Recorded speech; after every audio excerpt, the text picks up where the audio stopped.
자, 사무엘상 오늘 11장 1절에서 15절까지 보도록 하겠습니다. 15절까지면 전체 한 장 다 봅니다. 사무엘상 11장 1절부터 마지막 15절까지 보도록 하겠습니다. 자, 또박 읽도록 하겠습니다. 시작. 암몬 사람 나하스가 올라와서 길르앗 야베스를 대하여 진침해 야베스 모든 사람이 나하스에게 이르되 우리와 언약하자. 그리하면 우리가 너를 섬기리라. 암몬 사람 나하스가 그들에게 이르되 내가 너희 오른 눈을 다 빼어야 너희와 언약하리라. 내가 온 이스라엘을 이같이 모욕하리라. 야베스의 장로들이 이르되 우리에게 일의 유예를 주어 우리로 이스라엘 온 지경의 사자를 보내게 하라. 우리를 구원할 자가 없으면 내게 나아가리라 하니라. 이에 사자가 사울의 기브아에 이르러 이 말을 백성에게 고하매 모든 백성이 소리를 높여 울더니 마침 사울이 밭에서 소를 몰고 오다가 가로되 백성이 무슨 일로 우느냐. 그들이 야베스 사람의 말로 고하니라. 사울이 이 말을 듣고 때에 하나님의 신에게 크게 감동되매 그 노가 크게 일어나서 한결이 소를 취하여 각을 뜨고 사자의 손으로 그것을 이스라엘 모든 지경에 두루 보내어 가로되 누구든지 나와서 사울과 사무엘을 쫓지 아니하면 그 소들도 이와 같이 하리라 하였더니 여호와의 두려움이 백성에게 임하매 그들이 한 사람같이 나온지라. 사울이 베색에서 그들을 계수하니 이스라엘 자손이 30만이요 유다 사람이 3만이더라. 무리가 온 사자들을 이르되 너희는 길르앗 야베스 사람에게 이같이 이르기를 내일 해가 더울 때에 너희가 구원을 얻으리라 하라. 사자들이 돌아가서 야베스 사람들에게 고하매 그들이 기뻐하니라. 야베스 사람들이 이에 가로되 우리가 내일 너희에게 나아가리니 너희 소견대로 좋을 대로 우리에게 다 행하라 하니라. 이튿날에 사울이 백성을 3대에 나누고 새벽에 적진 중에 들어가서 날이 더울 때까지 암몬 사람을 치매 남은 자가 다 흩어져서 둘도 함께한 자가 없었더라. 백성이 사무엘에게 이르되 사울이 어찌 우리를 다스리겠느냐 한 자가 누구니까 그들을 끌어내소서 우리가 죽이겠나이다. 사울이 가로되 이 날에는 사람을 죽이지 못하리니 여호와께서 오늘날 이스라엘 중에 구원을 베푸셨음이니라. 사무엘이 백성에게 이르되 오라 우리가 길갈로 가서 나라를 새롭게 하자. 모든 백성이 길갈로 가서 거기서 여호와 앞에서 사울로 왕을 삼고 거기서 여호와 앞에 화목제를 드리고 사울과 이스라엘 모든 사람이 거기서 크게 기뻐하니라. 아멘. 오늘은 사울이 임금이 됐는데 첫 번째 임금이 되자마자 전투를 하게 돼서 승리한 내용이 오늘 나옵니다. 사울이 하나님의 특별한 은총을 입어서 이스라엘의 임금이 되었지요. 하나님께서는 사울과 함께 계신다는 것을 사울이 알아야 하는 것은 당연하지만 사울은 이미 3번이나 하나님이 그 기적을 행하셔서 하나님이 자신과 함께 한다는 걸 알고 있어요. 문제는 사울을 하나님이 임금으로 세워놨는데 백성들이 사울과 함께 하시느냐를 확실히 믿는 것이 더욱 중요한 것입니다. 그래서 사울이 임금이 되자마자 전쟁이 지금 일어나 가지고 전투를 하게 되는데, 암몬 자손이 이스라엘 땅에 길르앗 야베스라고 하는 그 지역에 쳐들어와 가지고 진을 치고 그 야베스 사람들한테 자기들한테 항복하라고 한 것입니다.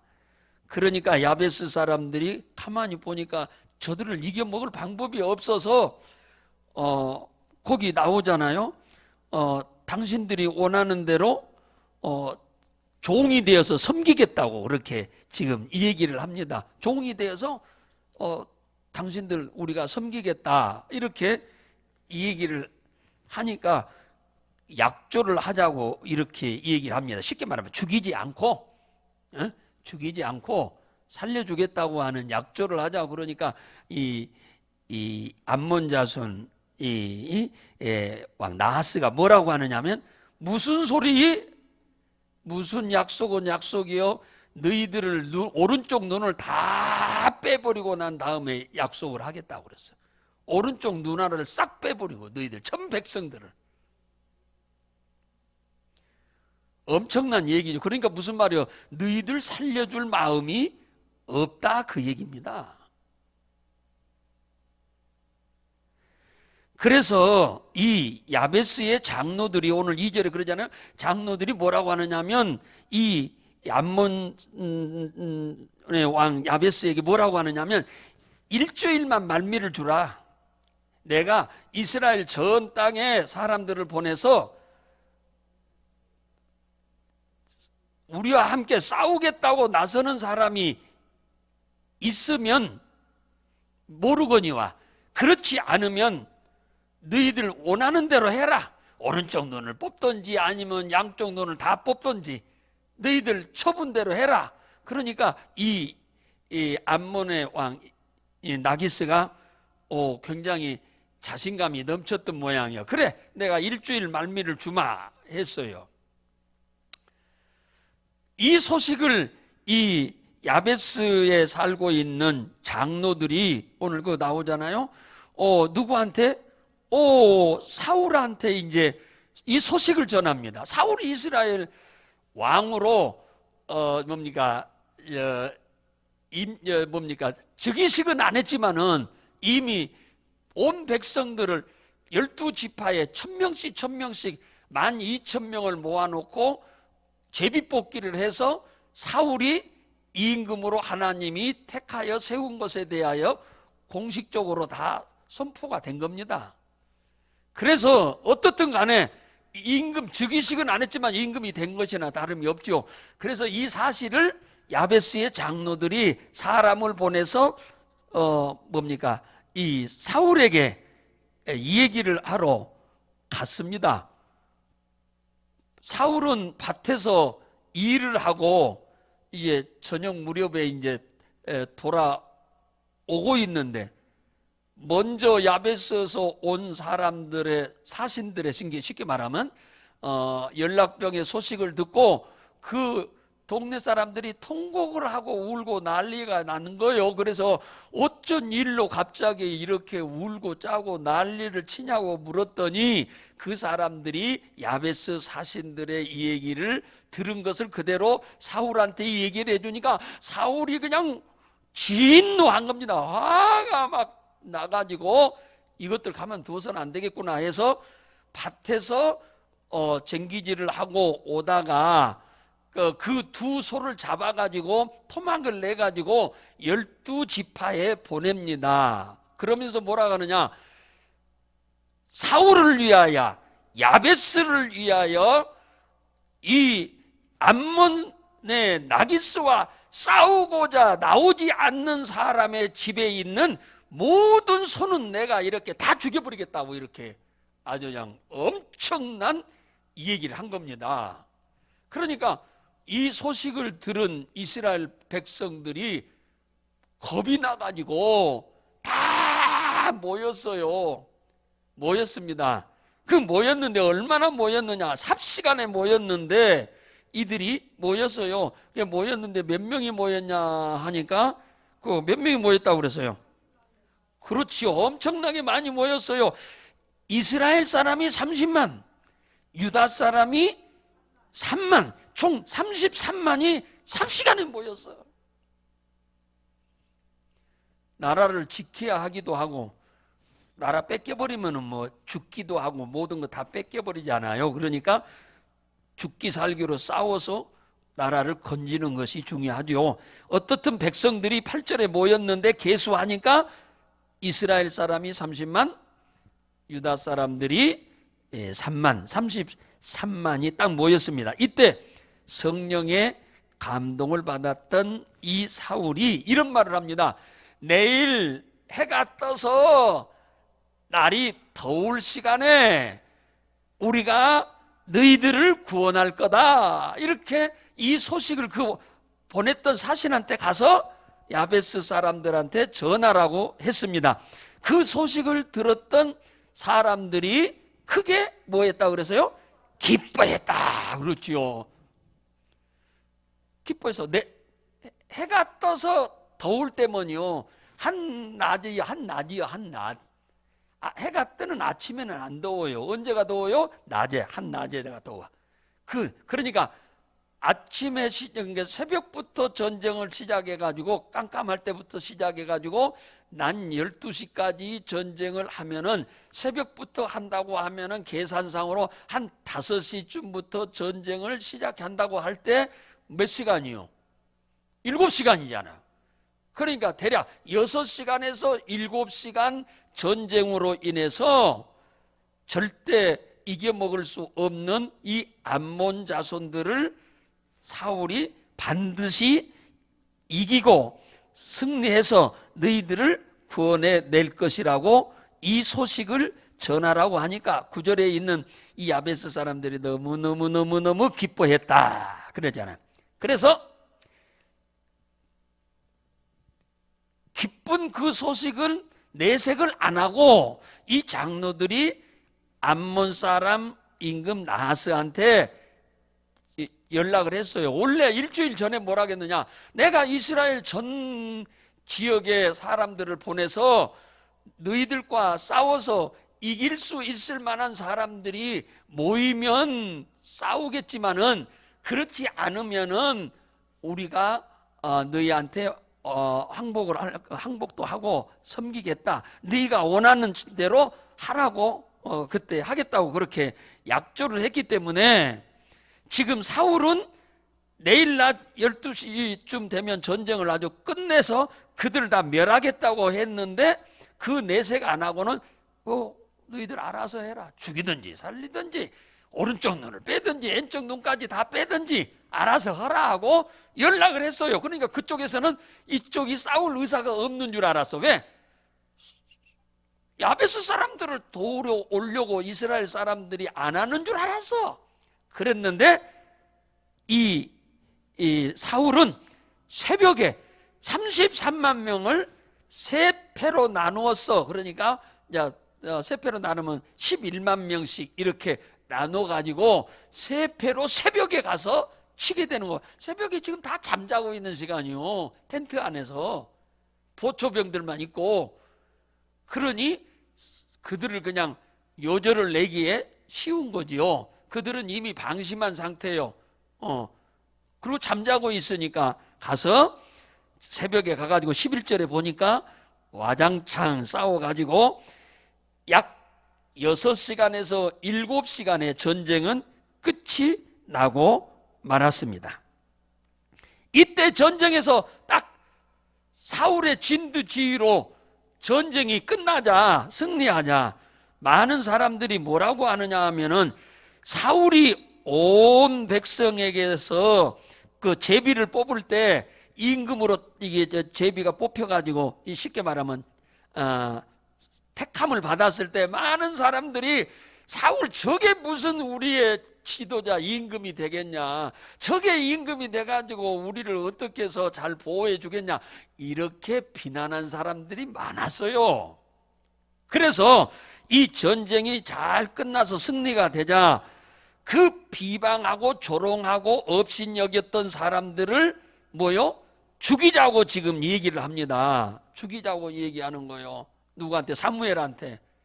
이 사울을, 하나님이 택한 사울을 업신여기고 무시하고 멸시한 그들을 죽입시다, 이렇게 얘기하니까 사무엘은 아니 우리가 전쟁에서 다 이겼는데 뭐 그 죽이냐, 그러면 안 된다 해서 달래서 죽이지는 않게 한 것입니다. 자, 사울이 임금으로서 택함을 받아 이 전쟁에서 이김으로 인해서 사울은 자신으로서는 자신감을 확실히 얻게 된 거예요. 하나님이 나와 함께 하신다고 하는 자신감, 이게 없으면 전쟁을 못 합니다. 못 이깁니다. 못 이긴 거예요. 아니 암몬 자손들은 군인이요, 군인. 이들 이스라엘 백성들은 군인이 아니에요. 농사 짓는 농사꾼들입니다.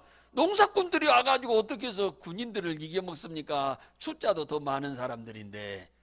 그러니까 하나님이 도와서 전쟁에서 이긴 거거든요.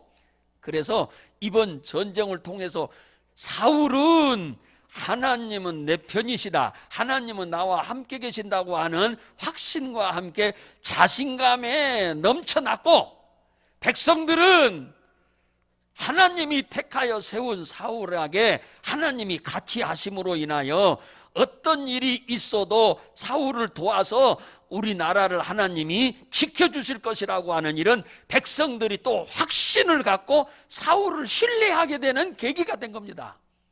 그러니까 이 전쟁은 절대 필요했던 거예요. 하나님이 이 전쟁을 만드신다고 볼 수 있는 거예요. 이것은 이 전쟁으로 통해서 사울은 임금으로서의 자신감을 얻고, 백성들은 사울을 임금으로 하나님이 세우신 것이 정말로 참 옳았다고 그런 확신을 갖고 신뢰하게 되는 계기가 된 거지요. 그래서 그때부터 이스라엘 백성들은 누구 말을 잘 듣겠어요? 그래, 그때부터 사울의 말을 잘 듣게 되는 거죠. 들을 수밖에 없지요. 하나님은 사람을 겉만 보고 사람을 택하시는 게 아닙니다. 쓰시는 게 아니에요. 사람들은 겉만 보고 사람을 택하여 쓰는 경우가 많은데 하나님은 절대로 사람을 겉만 보지 않는다. 즉 외모를 보지 않는다, 그 말이에요. 그 마음 중심에 하나님을 얼마나 사랑하는 마음을 갖고 사는가, 그걸 보신다, 그 말이에요. 예. 이게 너무너무 중요한 거예요. 너무너무 중요한 거예요.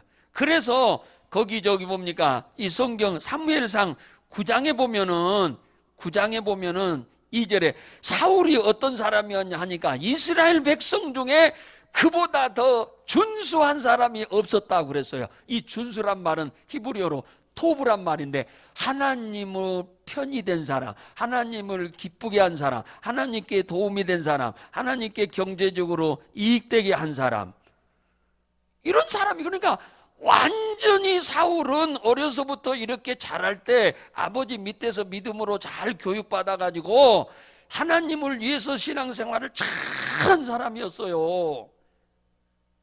그러니까 하나님이 사울을 이스라엘 백성들 중에 많고 많은 사람이 많은데 그들을 다 제껴놓고 사울을 임금으로 삼았던 이유가 바로 거기에 있었던 것입니다. 그냥 하나님은 외모 안 봐. 키가 커서 사울을 임금으로 삼은 게 아니에요. 사울은 항상 하나님의 편에 섰어. 항상 하나님을 신뢰하고 의지하고 살았어요. 그걸 하나님이 보고 계시다가 이스라엘의 임금으로 세웠죠. 창세기 39장 1절에서 6절에 보면은 요셉이가 애굽으로 그 형들에게 팔려서 노예상한테 팔려가지고 애굽으로 노예로 갔어요.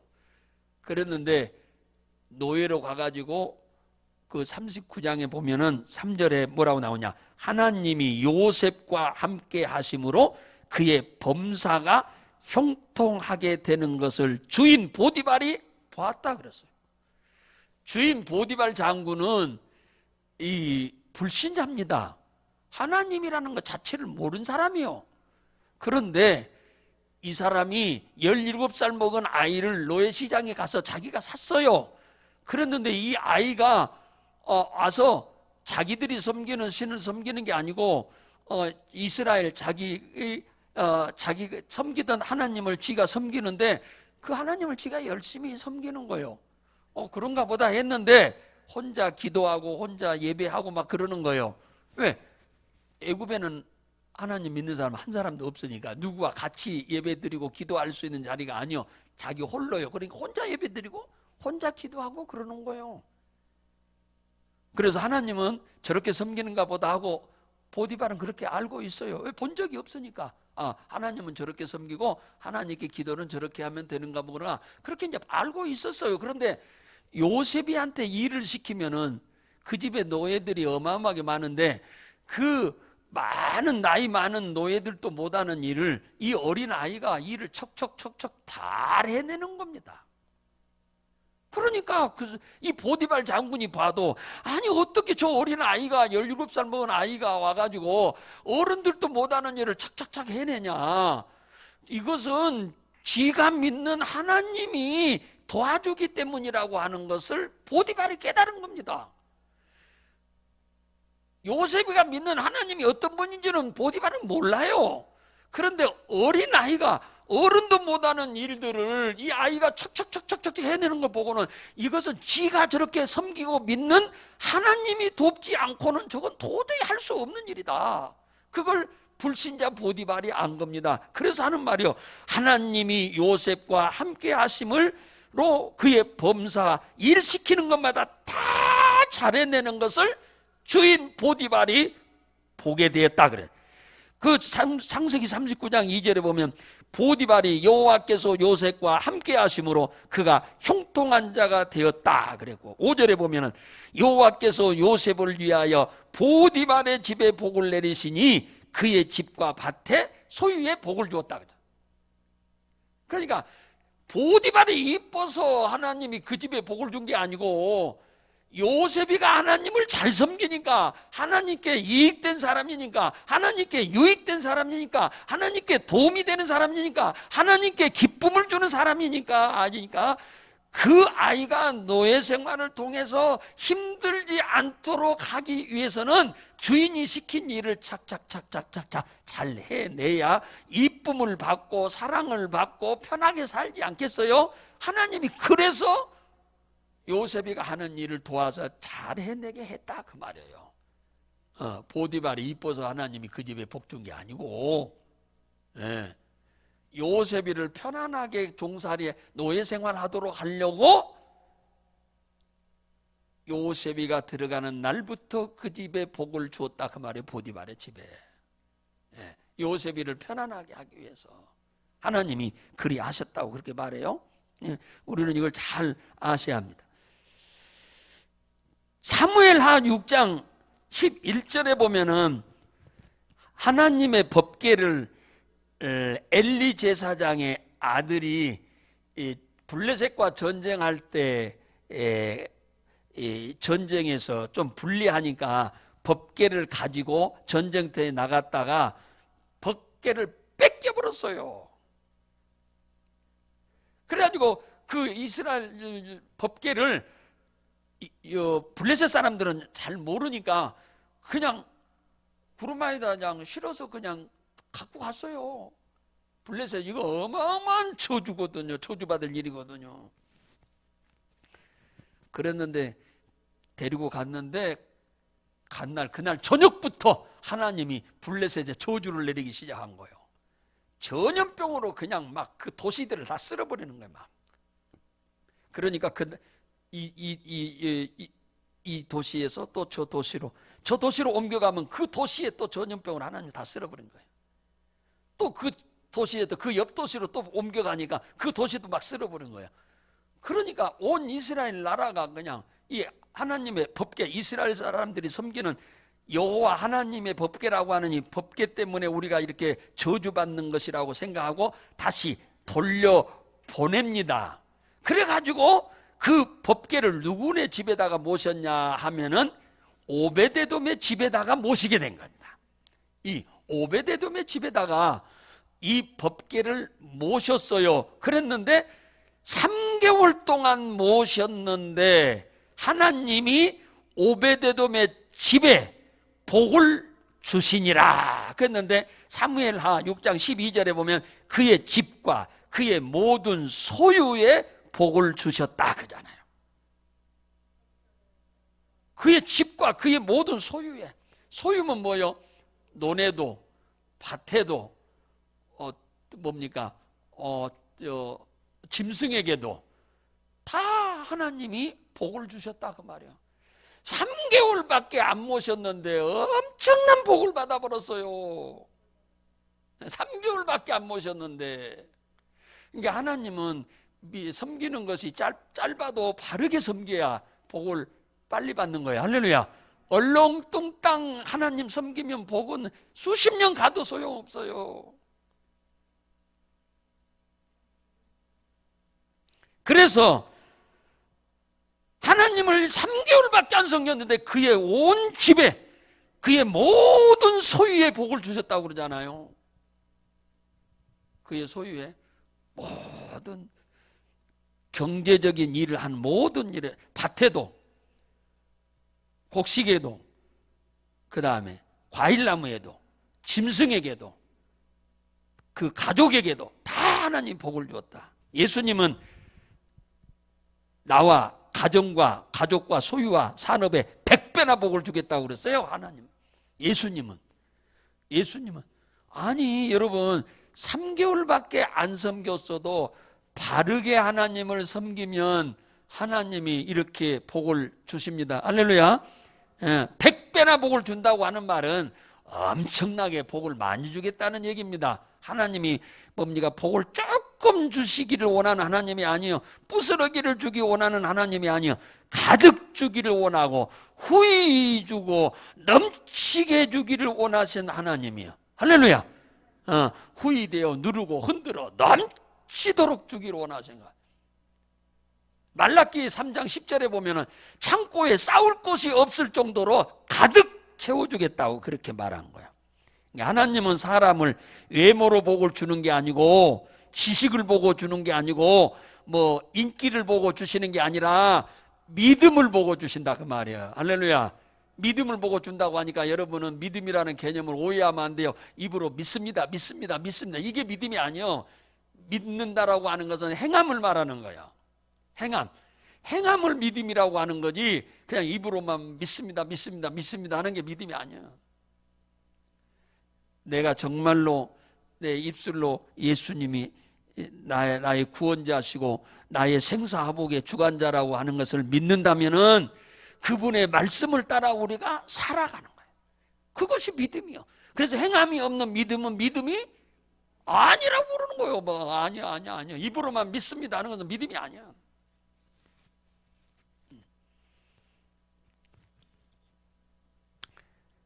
그래서 우리가 이왕에 하나님 섬기는 거 그냥 그럭저럭 세월만 보내지 말고 하루하루 우리는 흘러가잖아요. 시간은. 이 시간을 헛되이 보내지 마세요. 내가 하나님을 믿음으로 섬긴 만큼 금생에서도 100배나 되는 복을 주고 내세에서도 상급을 주셔. 그러니까 우리가 주를 위해서 열심히 사는 것이 희생이 아니요. 희생이 아닙니다. 대가를 주는데 무슨 희생이요? 대가를 안 주고 일하라고 한다면 그게 희생이지. 하는 대로 하나님은 다 싹스를 주는데, 복을 주는데, 금생에서도 복 주고 내생에서도 하나님 상급을 주시는데 희생이 아닙니다. 우리가 주님 섬기는 게 희생이 아니요. 주님이 우리를 위해 희생한 거지. 죽기까지. 그래서 오늘 이 사울이 임금이 되자마자 첫 번째 암몬과의 전투에서 이렇게 대승리한 것은 사울이 똑똑하고 잘나고 지략이 좋아서가 아니고 하나님이 사울을 도우셨기 때문인 줄 믿으시기 바랍니다. 하나님이 도우셔서 그래. 도우셔서 하나님이 사울을 도우셨기 때문이다 그 말이에요. 거기 6절에 나오잖아요. 6절에 사울이 말을 들을 때 여호와의 신에게 크게 감동되었다. 지금으로 말하면 뭐요? 성령 충만했다 그 말이에요. 성령의 감동을 받아서 순종했더니 전쟁에 이긴 거라 그 말이에요. 성령의 감동받은 대로 순종했더니 감동이 오든 말든 무관심해버리면 아무 소용없어요. 성령이 우리를 감화시키면 앞뒤를 죄면 안 돼. 그냥 무조건 순종하면 돼. 성령이 감동을 크게 하심으로 이 사울이 그대로 성령이 하라는 대로 그냥 마음에 감동시킨 대로 그대로 했더니 이스라엘 백성이 따라왔잖아요. 따라오고 전쟁은 승리하게 됐고 자기는 백성들한테 더 신뢰를 받게 됐고 하나님이 나와 함께 하신다고 하는 것도 더 확신을 갖게 됐고 그래서 전쟁은 오히려 없었던 것보다 훨씬 더 사울에게도 유익됐고 백성들에게도 유익된 겁니다. 유익된 거예요. 그러니까 우리는 무슨 일이 발생하든 간에 우리는 말씀을 쫓든지 또 그 다음에 기도에서 성령의 감동에 따라서 순종하든지 그래야 우리는 하나님의 도우심으로 승리하게 됩니다. 우리의 삶 가운데. 할렐루야. 그래서 여러분들도 어떻게 보면은 아무 일도 없이 그냥 편안하게 사는 것이 좋을지도 모릅니다만은 하나님은 그렇게 생각 안 해요. 어떤 문제를 던져주어서 그 문제 때문에 기도하게 하시고 그 기도했을 때 응답 준 대로 순종함으로 인해서 오히려 문제 없었을 때보다 문제만 해결되는 게 아니라 더 큰 축복을 주시는 계기가 되는 일이 성경에는 엄청나게 많아요.